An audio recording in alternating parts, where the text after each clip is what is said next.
वो चेक करे अजाफा के काम चेक करे कैसे कार है चेक करेंगे हफ्जियों के काम चेक करें। आज का न्यू कंपटीशन है, ब्रांड न्यू कंपटीशन, माल्टा कंपटीशन। ये हज़ाफ़ा और शाफ और लुकमान का कंपटीशन है। देखते हैं सबसे पहले कौन विनर होता है। कमेंट में अपनी राय ज़रूर दीजिएगा। मिलते हैं हम नेक्स्ट व्लॉग। चलो स्टार्ट। देखते हैं गाइस वो चेक करे अजाफा के काम चेक करे कैसे कार है चेक करेंगे हफ्जियों के काम चेक करें कैसे खा रहे हैं जैसे पहली दफा मिला इनको।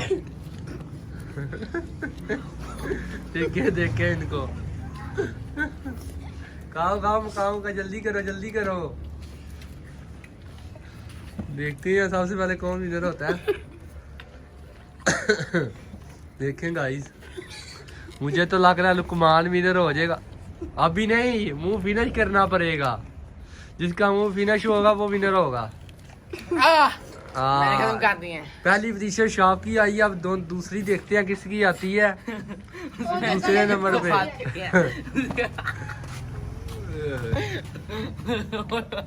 गाइस दूसरी पोजीशन जो होती है लुकमान की, तीसरा हज़ाफ़ा है। गाइस ये विनर हो चुके हैं। उसने बाहर फेंक दिया।